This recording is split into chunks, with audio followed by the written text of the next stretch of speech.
웨스트체스터 연합교회 성도 여러분, 주님의 사랑으로 평강을 전합니다.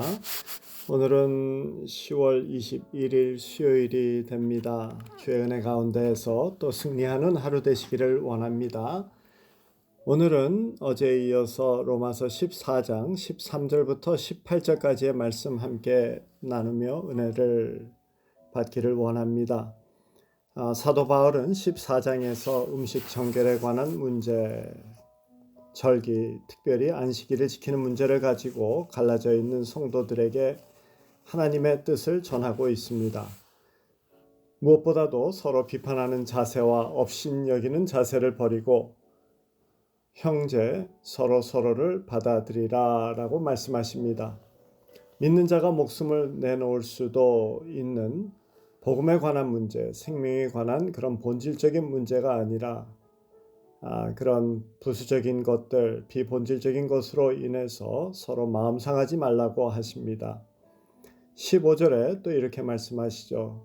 그리스도께서 대신하여 죽으신 형제라고 하면서 그렇게 귀한 자들을 너희들이 망하게 하지 말라라고 말씀하시죠.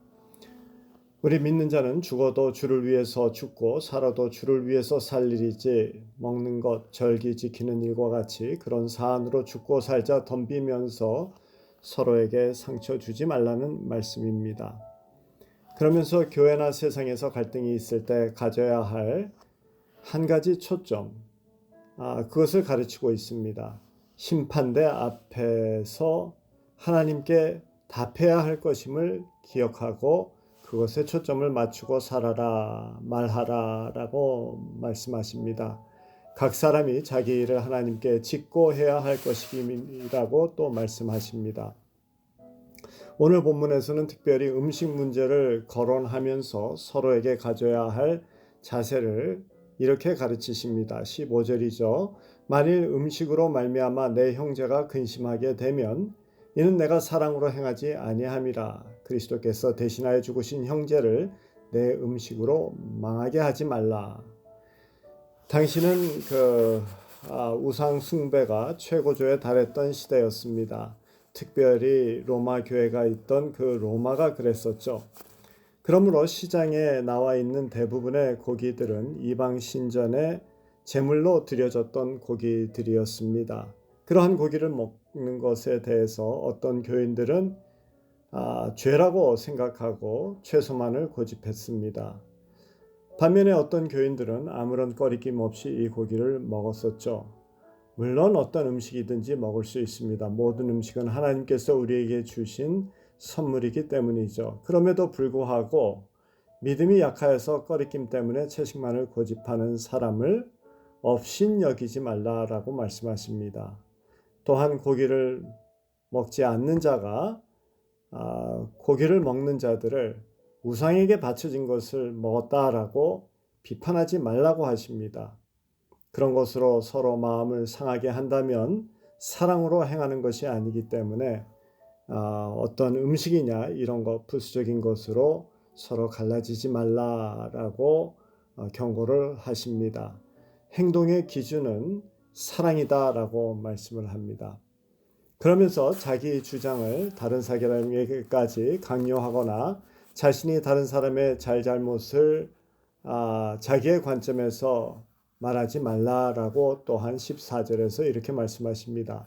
무엇이든지 스스로 속된 것이 없으되 만일 속되게 여기는 그 사람에게는 속되니라.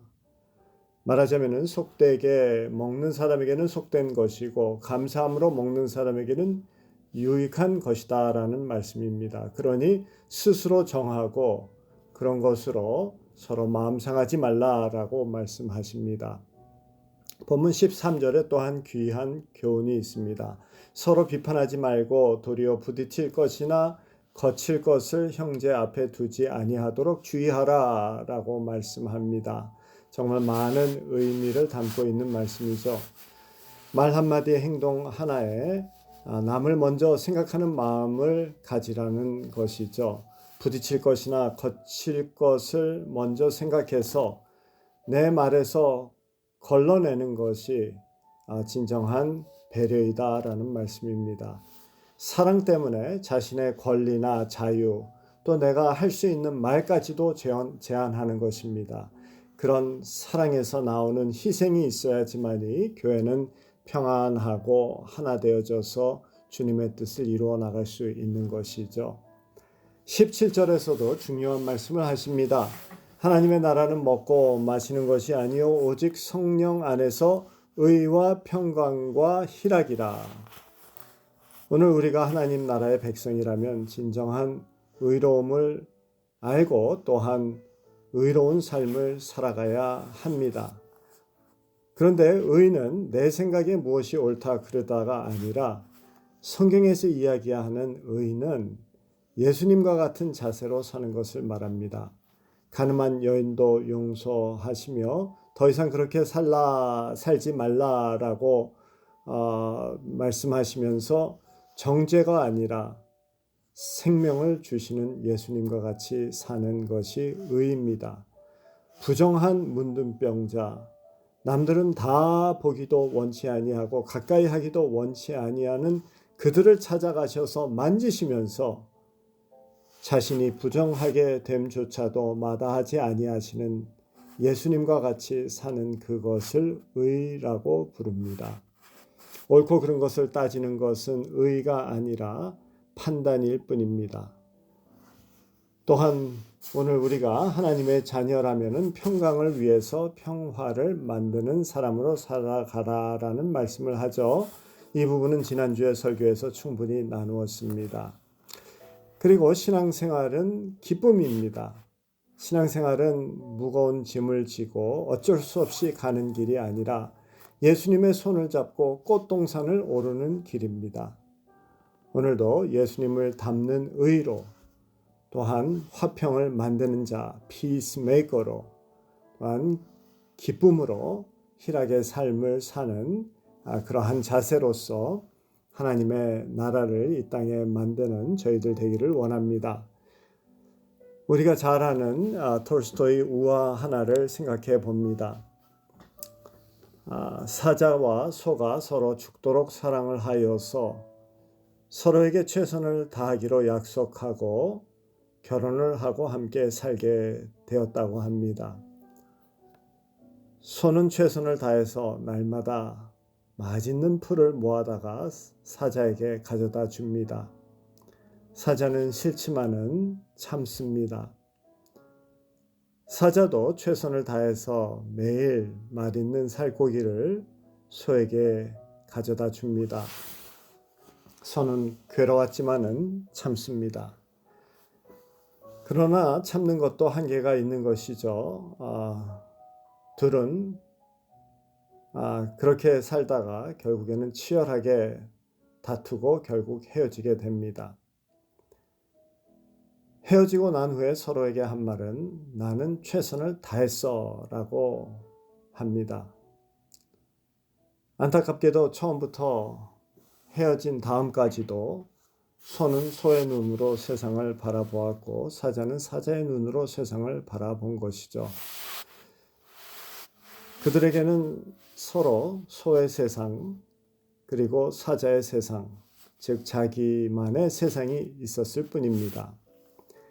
그렇게 나 위주로 생각하는 최선, 남의 관점을 이해하지도 못하고 보지도 못하고 받아들이지 못하는 최선, 상대방의 상황을 배려하지 아니하는 그러한 최선, 그러한 최선은 최선일수록 최악을 낳는다는 교훈이 됩니다.